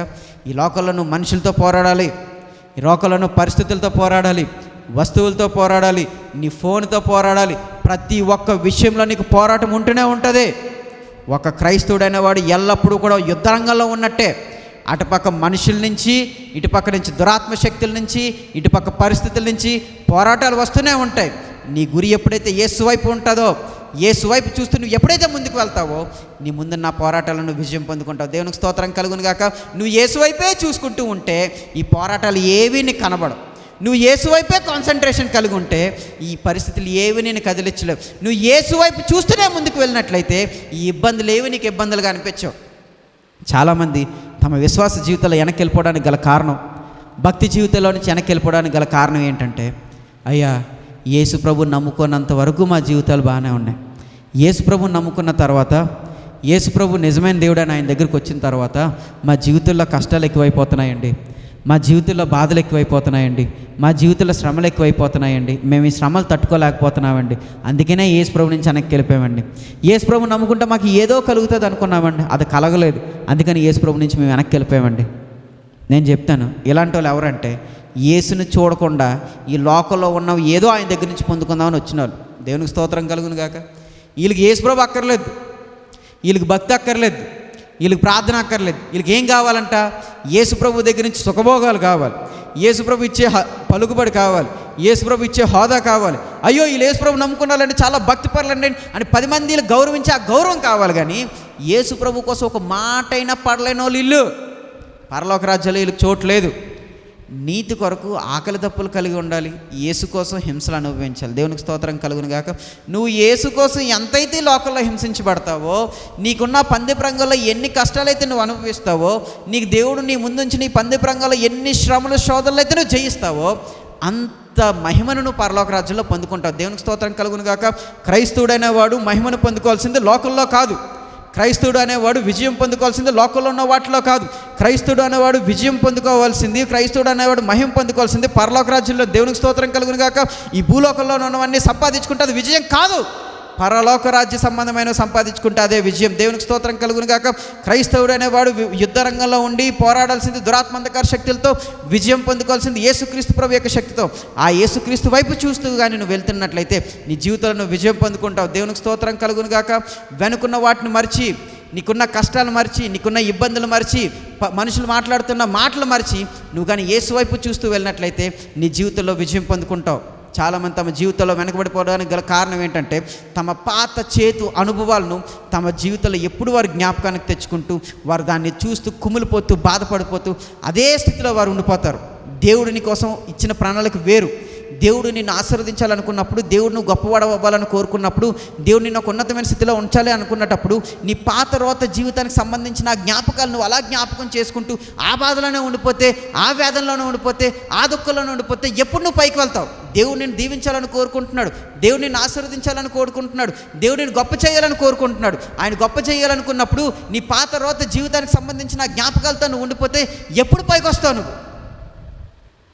అయ్యో నా జీవితంలో నేను మోసపోయానండి, పలానా అబ్బాయి నన్ను మోసం చేశాడండి, నన్ను పెళ్లి చేసుకుంటానని చెప్పాడండి, నా శరీరాన్ని అనుభవించాడండి, ఇప్పుడు చెప్పా చేయకుండా వదిలిపెట్టేసి ఇంకొక అమ్మాయిని పెళ్లి చేసుకున్నాడండి, నేను ఇప్పుడు చాలా బాధపడుతున్నానని చెప్పి పదే పదే పదే పదే పదే పదే ఆ బాధలోనే ఉంటే నువ్వు ఎప్పుడు ముందుకు వెళ్తావు? దేవుడు నీ కోసం నిర్ణయించింది, దేవుడు నీ కోసం ప్లాన్ చేసింది ఈ హార్ట్ బ్రేక్ కాదు. పలానా అమ్మాయి నన్ను మోసం చేసిందండి, నన్ను పెళ్లి చేసుకుంటానన్నదండి, ఇప్పుడు నాతో లేదండి, ఇంకొక అబ్బాయిని పెళ్లి చేసుకుని వేరే దగ్గరికి వెళ్ళిపోయిందండి, నా ప్రేమ పోయిందండి, నేను ఇప్పుడు తాగుబోతున్న అయిపోయి నేను తిరిగి నేను చచ్చిపోవాలనుకుంటున్నాను అని అంటారు చాలామంది. దేవుడు నీ కోసం ప్లాన్ చేసింది అదే కాదు. దేవుడు నీకోసం ఒక ప్రత్యేకమైన ప్రణాళిక కలిగి ఉన్నాడు. ఆయన నిన్ను హెచ్చించాలనుకుంటున్నాడు. ఆయన హెచ్చించాలనుకున్నప్పుడు, నిన్ను ఆయన ఘనపరచాలనుకున్నప్పుడు, ఇంకా నన్ను పలానా వారు మోసం చేశారండి, నా తల్లిదండ్రులు నన్ను వదిలేశారండి, నా బంధుమిత్రులు నన్ను వదిలేశారండి, వారు నన్ను మోసం చేశారు, వీరు నన్ను మోసం చేశారని ఆ చేదు జ్ఞాపకాల్లో ఎంతవరకు ఉంటావు నువ్వు? ఆ చేదు జ్ఞాపకాల్లో నువ్వు ఉంటే నువ్వు ఎప్పుడు పైకి వస్తావు? ఎప్పుడు నువ్వు విజయం పొందుకుంటావు? ఒక సంతోషపరిచే విషయం నీకు పదే పదే వింటున్నప్పుడు నీకు సంతోషం రానప్పుడు, ఒక బాధ పెట్టే విషయం నీకు ఎందుకు పదే పదే బాధ తీసుకొస్తుంది? ఎందుకు పదే పదే నీకు జరిగిన హార్ట్ బ్రేక్ని నువ్వు చూసుకుంటే ఎప్పుడు బాధపడుతూ కుమిలిపోతూ ఉంటావు? నిన్ను మోసం చేసిన వారు బాగానే వెళ్ళిపోయారు కదా, నిన్ను మోసం చేసి నేను వద్దనుకున్న వెళ్ళిపోయారు, బాగానే ఉన్నారు కదా వాళ్ళు. నువ్వెందుకు కుమిలిపోవాలి? నువ్వెందుకు ఈ హార్ట్ బ్రేక్ని అనుభవించాలి? నువ్వెందుకు లైఫ్లో ఒక ఫెయిల్యూర్గా ఉండాలి?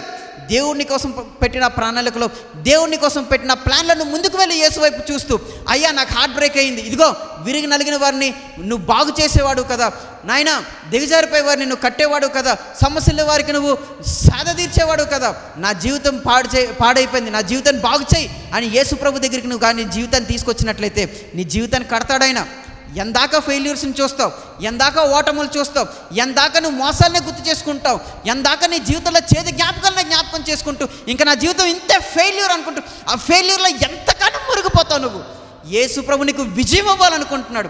ఆ విజయం ఇచ్చే యేసు వైపు చూడు. దేవుడు నీకు ఇచ్చిన పంది ప్రంగంలో నువ్వు విజయం పొందుకుంటావు. యేసు వైపు చూస్తూ అడుగులు వేయి. హార్ట్ బ్రేక్ అయిందా? పర్లేదు, నీ జీవితంలో ఇంకా శ్రేష్టమైన దాన్ని దేవుడు ఇస్తాడు. బంధువులు నేను మోసం చేశారా? పర్లేదు, ఇంకా శ్రేష్టమైన బాంధవ్యం దేవునితో నువ్వు కలిగి ఉంటావు. తల్లిదండ్రులే నిన్ను వదిలేశారా? దేవుడే నీకు ఒక తల్లిగా, దేవుడే నీకు ఒక తండ్రిగా ఉంటాడు. అన్నదమ్ములు నిన్ను విడిచిపెట్టారా? నా యేసే నీకు ఒక అన్నగా ఉంటాడు. అక్క చెల్లెలు నిన్ను విడిచిపెట్టారా?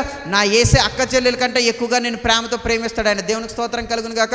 ఎవరు ఉన్నా ఎవరు లేకపోయినా, ఎవరు ప్రేమించినా ఎవరు ప్రేమించకపోయినా, ఎవరు సాధ తీర్చినా ఎవరు సాధ తీర్చకపోయినా, నా యేసయ్య నీ సాధ తీరుస్తాడు. నా యేసయ్య నిన్ను ప్రేమిస్తున్నాడు. నిన్ను పిలిచిన దేవుడు అయినా, నిన్ను సృష్టించిన సృష్టికర్త అయినా, కులానికి మతానికి సంబంధం లేని దేవుడు నా యేసుక్రీస్తు ప్రభు. యేసు ప్రభు మతం అండి, యేసు ప్రభు కులం అండి, గాడిది గుడ్డండి. యేసు ప్రభు కులం మతం కాదు. ప్రపంచానికి ఒకే సూర్యుడు, ప్రపంచానికి ఒకే చంద్రుడు ఉన్నప్పుడు, సూర్య చంద్రుల్లో ఒక్కొక్కరు ఉన్నప్పుడు, సృష్టి ఒక్కరుగా ఉన్నప్పుడు దేవుళ్ళు ఎందుకండి 10 మంది ఉంటారు? యేసు ప్రభు ఒక్కడే దేవుడు. ఆయన నిన్ను సృష్టించిన సృష్టికర్త, నీకోసం ప్రాణం పెట్టిన దేవుడు. ఆయన ఎందుకు కులంగా చూస్తారు? ఆయన ఎందుకు ఒక మతంగా చూస్తారు? ఎందుకు యేసుక్రీస్తు ప్రభుని ప్రేమించేవారిని హింసించాలని చూస్తారు? ఎందుకు సువార్త ప్రకటించేవారిని బాధ పెట్టాలని చూస్తారు? నీకు వారు ఏమైనా నిన్ను అన్యాయం చేయమన్నారా? నిన్ను ఏమైనా అక్రమాలు చేయమన్నారా? నీతో ఏమైనా చెడుగా ప్రవర్తించారా? అమ్మా, నువ్వు రక్షించబడితే పరలోక రాజ్యానికి వెళ్తావు. యేసు ప్రభు నీ కోసం ప్రాణం పెట్టాడు. నువ్వున్న బాధ అయిన చేదైనా మారాలంటే అనుభవాల నుంచి నేను బయటికి తీసుకొస్తాడన్న మాట చెప్తుంటే నువ్వు ఎందుకు వారిని ద్వేషిస్తున్నావు? క్రీస్తు తన ప్రేమతో నేను పిలుస్తున్నప్పుడు, క్రీస్తు తన వాత్సల్యతతో నేను పిలుస్తున్నప్పుడు యేసు ప్రభుని హింసించడం, యేసు ప్రభుని హేట్ చేయడం అది న్యాయమే అంటారా? ప్రేమతో ఆయన నీ దగ్గరికి వస్తున్నప్పుడు, ప్రేమతో ఆయన నేను పిలుస్తున్నప్పుడు నాకు యేసు ప్రభు అక్కర్లేదు, ఆయన ఒక మతం కులం అంటే నా యేసు ప్రభు గుండె పిండేసినట్టు అయిపోతుంది తెలుసా? ఎంత బాధపడతాడు తెలుసా ఆయన? మీ అమ్మ నాన్న దగ్గరికి వెళ్ళి నువ్వు నాన్న కన్నావా, నువ్వు నాన్న పెంచావా, ఏంటి నీకు నాకు సంబంధం అనొకసారి నేను గాలికి పెరిగాను అనొకసారి. కన్నా తల్లిదండ్రులే బాధపడతారు ఆ మాట అంటే. మరి నేను సృష్టించిన సృష్టికర్త బాధపడ్డో? ఈరోజు ధైర్యంగా చెప్తున్నావే, కరాఖండిగా చెప్తున్నావే నాకు యేసుప్రభు వద్దు. ఎంత ధైర్యం ఉండాలి? యేసుప్రభు నాకు వద్దు టకాల్మని అంత కాన్ఫిడెంట్గా చెప్తున్నావు. యేసుప్రభువే లేకపోతే నీకు జీవితమే లేదమ్మా. యేసుప్రభువే నీకు లేకపోతే ఈ ప్రాణమే లేదమ్మా. యేసుప్రభువే లేకపోతే ఎప్పుడో ధర్మశాస్త్రం ద్వారా వచ్చే శిక్షకు మనం గురి కావాలి. యేసుప్రభువే లేకపోతే ఎప్పుడో మనం చచ్చిపోయేవాళ్ళం. యేసుప్రభు తన ప్రేమతో మనల్ని ప్రేమించకుండా నీ కర్మ నువ్వు అనుభవించరా అని ఆయన మనల్ని వదిలేస్తే దిక్కుమాలను చావాల్సిన దుర్మార్గులు మనం. చాలామంది అంటారు ఈ లోకంలో, నీ కర్మరా, నీ కర్మ అనుభవించు, ఏ జన్మలో ఏ తప్పుడు పని చేసావో నీ కర్మ అనుభవించు అంటారు కదండి చాలామంది. ఏ జన్మలో ఏ పాపం చేసావో నీ కర్మ అనుభవించు. ఇప్పుడు జ్వరం వచ్చిందంటే అదే అంటారు, ఏ జన్మలో ఏ పాపం చేసావో కర్మ అనుభవించు. అప్పుల పాలైపోతే ఇదే మాట అంటారు, ఏ జన్మలో ఏ పాపం చేసావో నీ కర్మ అనుభవించు. ఏదైనా అనారోగ్యం వస్తే చాలు నీ కర్మ అనుభవించు. ఏదైనా పరిస్థితి తారుమారైపోతే నీ కర్మ ఇదే అనుభవించు. పరిస్థితి కొంచెం లోలో అయిపోతే నీ కర్మ ఇదే అనుభవించు అంటారు. మిగతా వారికి యేసు ప్రభుకున్న తేడా ఏంటో తెలుసా? నువ్వు చేసిన పనులు బట్టి నువ్వు కర్మ అనుభవించడానికి లోకం చెప్తే, యేసు ప్రభు ఏమంటాడు తెలుసా? నువ్వు చేసిన పాపాలకి నేను ప్రాయశ్చిత్తంగా అర్పించబడ్డానని చెప్తాడు ఆయన. దేవునికి స్తోత్రం కలుగును గాక. నువ్వు చేసిన పాపాలకి, నువ్వు చేసిన అతిక్రమాలకి ఆయన శిక్షను అనుభవించాడు. కర్మ సిద్ధాంతాన్ని యేసు ప్రభు కొట్టేశాడు. నువ్వు చేసిన పాపాలకి నీ కర్మ నువ్వు అనుభవించడానికి లోకం అంటే, నువ్వు చేసిన పాపాలకి నేను అనుభవిస్తాను ఆ శిక్షని. నువ్వు నా దగ్గరికి వస్తే ఇప్పుడు నేను శిక్షించను, ప్రేమతో నేను కౌగిలించుకుంటానని యేసు ప్రభు చెప్తున్నాడు. నీ కర్మరా, నీ బతికింతే, నీ జీవితం ఇంతే, అనుభవించరా, నువ్వు దరిద్రుడివి అని లోకం నిన్ను అంటుంటే, నా యేసు ప్రభు మాత్రం నువ్వు చేసిన అతిక్రమాలన్నిటికీ నేను ఈరోజు ఆ భారాన్ని అనుభవిస్తాను. ఆశీర్వాదానికి నువ్వు కారకుడు అవ్వడానికి నేను పిలుస్తున్నాను. రాను ఆశీర్వదించబడాల్సిన వ్యక్తివి, రాను దీవించబడాల్సిన వ్యక్తివి, రాను ఘనపరచబడాల్సిన వ్యక్తివి. ఇదిగో రాజుల ఎదుట నువ్వు నిలబడాలి, ఇదిగో అధికారుల ఎదుట నువ్వు నిలబడాలి, ఇదిగో సామంతుల ఎదుట నువ్వు నిలబడాలి, ఇదిగో గొప్పవారి ఎదుట నేను నిలబెడతాను అని ప్రభు నీకు ఈరోజు వాగ్దానం చేస్తూ వాగ్దానపూర్వకంగా పిలుస్తున్నాడు ఆయన. రా యేసు ప్రభు దగ్గరికి. ఎంతకాలం ఫెయిల్యూర్స్లో ఉంటావు, ఎంతకాలం బాధలో ఉంటావు, రా యేసు ప్రభు దగ్గరికి. నీ జీవితాన్ని అప్పగించు, నీ జీవితంలో నువ్వు విజయం చూస్తావు. విజయము ఇన్ ద సెన్స్ దేవుడు నువ్వు కలిగి ఉంటావు. దేవునికి స్తోత్రం కలుగును గాక. యేసుక్రీస్తు ప్రభుతో ఎవరైతే ఉంటారో, యేసుతో ఎవరైతే ఉంటారో, యేసు ఎవరిలో అయితే ఉంటారో వారు ఆకు వాడక ఫలిస్తారు. దేవునికి స్తోత్రం కలుగును గాక. వారు అభివృద్ధి పరచబడతారు. నీ జీవితంలో నువ్వు ఫెయిల్యూర్గా ఉండాలనేది సాతాను గడి ప్రణాళిక. నీ జీవితంలో నువ్వు ఓడిపోవాలన్నది సాతాను గడి యొక్క చిత్తం. కానీ దేవుడి చిత్తం అది కాదు, దేవుడి ప్రణాళిక అది కాదు. నువ్వు విజయం పొందుకోవాలి, నువ్వు విశ్వాసంలో విజయం పొందుకోవాలి, నువ్వు భక్తిలో విజయం పొందుకోవాలి, నువ్వు ప్రార్థనలో విజయం పొందుకోవాలి. ప్రతి విషయమునందు దేవుని కృతజ్ఞతాస్తుతులు చెల్లిస్తూ ఆయనకు మహిమార్థకరంగా జీవించాలి అని ఆ ప్రభు యొక్క చిత్తం. రా ఈరోజు యేసు ప్రభు దగ్గరికి. అపోస్తలుడైన పౌలు పట్ల దేవుడు కలిగి ఉన్నాడు గొప్ప ప్రణాళిక. హింసించే సౌలే, బాధ పెట్టిన సౌలే, సంఘాన్ని ఇబ్బంది పెట్టిన సౌలే, సంఘంలో ఉన్న సభ్యుల్ని చంపేసిన సౌలే ఈరోజు దేవుడి కోసం వాడబడే నమ్మకమైన సాధనంగా తయారయ్యాడు. నా ప్రియ సోదరుడా, ఈరోజు నువ్వు యేసు ప్రభుని ఎంతగా హింసించావని, యేసు ప్రభుని ఎంతగా దూషించావని, యేసు ప్రభుని కులం అన్నావని, యేసు ప్రభు మతం అన్నావని, యేసు ప్రభుని ఎంతగానో బాధించావని ఆయన ఈరోజు వాటినేవి పట్టించుకోవట్లేదు. ఆయనకున్న ప్రాణాలకి దేని బట్టి మారదు. నీ జీవితానికి నువ్వు ఒక్కసారి ఆయన చేతికి అప్పగించినట్లయితే, ఎంతవరకు ఎవరినైతే నువ్వు హింసించావో ఆ యేసుకి నీ జీవితానిగా నువ్వు అప్పగించుకున్నట్లయితే, నువ్వు విగ్రహారాధన చేసి ఏ యేసునైతే హింసించావో, నువ్వు అన్యాచారాలు ఆచరించి ఏ యేసునైతే హింసించావో ఆ యేసైకి ఒక్కసారి నీ జీవితాన్ని అప్పగిస్తే ఎవ్వరు ఊహించలేనంత ఘనంగా దేవుడు నిన్ను వాడుకుంటాడు. దేవునికి స్తోత్రం కలుగును గాక. పాప స్థితిలో ఉన్న నా జీవితాన్ని దేవుడు మార్చాడు. నా జీవితంలో నేను చెడు తిరుగుతున్నప్పుడు, నేను పాప స్థితిలో ఉన్నప్పుడు, అన్యాయాలు చేస్తున్నప్పుడు, అక్రమాలు చేస్తున్నప్పుడు, ఈ లోకంలో నా జీవితం కలిసిపోయినప్పుడు నా యేసు ప్రభు నన్ను పేరు పెట్టి పిలిచాడు. నా యేసు ప్రభు నన్ను పేరు పెట్టి పిలిచినప్పుడు నేను వెంటనే విధేయత చూపించినప్పుడు నా దేవుడు నన్ను ఈరోజు వాడుకున్నాడు. ఆ వాస్తవానికి నేను దీనికి యోగ్యుని కాదు, వాస్తవానికి నేను దీనికి అర్హుని కాదు. ఒక సావుకుడిగా ఉండడానికైనా, యేసు ప్రభువా అని పిలవడానికైనా నాకు అర్హత లేదు. అర్హత లేని నన్ను తన ప్రేమ ద్వారా నిల్చోబెట్టి ఒక అర్హుడిగా తీర్చిదిద్దాడు. కొన్ని వేల మందికి ఈరోజు ఆశీర్వాదకరంగా నన్ను నిలబెట్టాడు. ఈరోజు ఒకప్పుడు పాప స్థితిలో ఉన్నవాడినే, ఒకప్పుడు చీకటి బ్రతుకులో ఉన్నవాడినే, ఒకప్పుడు లోకం వెంట తిరిగిన వాడినే, ఒకప్పుడు లోక ప్రేమల్లో ఉన్నవాడినే, ఒకప్పుడు అన్యాచారాలు చేసిన వాడినే, ఒకప్పుడు విగ్రహారాధికుల వెంట తిరిగిన వాడినే నా దేవుడు తన పిలుపుతో నన్ను పిలిచి ఈరోజు తనకు మహిమార్థకరంగా ఒక ఉన్నత స్థితిలో నన్ను నిలబెట్టాడు. ఈరోజు నీ జీవితంలో కూడా నీ దేవునికి కానీ నీ జీవితాన్ని అప్పగించుకున్నట్లయితే నా యేసు నిన్ను ఒక గొప్ప స్థానంలో నిలబెడతాడు. దేవునికి స్తోత్రం కలుగును గాక. నీకున్న కష్టాలన్నీ తీర్చివేసి, నీకున్న బాధలన్నీ తీర్చివేసి, నీకు ఒక నెమ్మదిని కలిగించి తనకు మహిమార్థకరమైన ఒక గొప్ప సాధనంగా నా దేవుడు నేను నిలబెడతాడు. వస్తావా ఈరోజు యేసు ప్రభు దగ్గరికి? నీ జీవితాన్ని బాగు చేస్తాడు. ఇస్తావా నీ జీవితం ఈరోజు యేసుక్రీస్తు ప్రభుకి? నీ జీవితాన్ని తను ఎందుకు కడతాడు. రా యేసు ప్రభు దగ్గరికి, ఆయన నీ జీవితాన్ని బాగు చేస్తాడు. అపోస్తలుడైన పౌలు పట్ల దేవుడు ఒక ఉన్నతమైన ప్రణాళిక కలిగి ఉన్నాడు.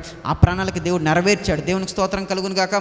అపోస్తలుడైన పౌలు అంటే ఒక పాప స్థితిలో ఉన్న యొక్క సౌలు పౌలుగా మార్చబడినప్పుడు అనేకమైన సర్కమ్స్టాన్సెస్ ఆయనకి ఎదురుగా వస్తాయి. తన తల్లిదండ్రులు తనకి ఎదురుగా రావచ్చు, తన బంధుమిత్రులు తనకు ఎదురుగా రావచ్చు. ఏరా ఇప్పుడు వరకు మా మతంలో ఉండి ఇప్పుడు కొత్త మతం పుచ్చుకున్నావా అని పౌలు అనొచ్చు. ఏరా బాబు ఇప్పుడు వరకు మాతో సహవాసం చేసి ఇప్పుడు వాళ్ళతో కలుస్తున్నావా, ఇప్పుడు నేను చంపేస్తానని అధికారులు అని ఉండొచ్చు.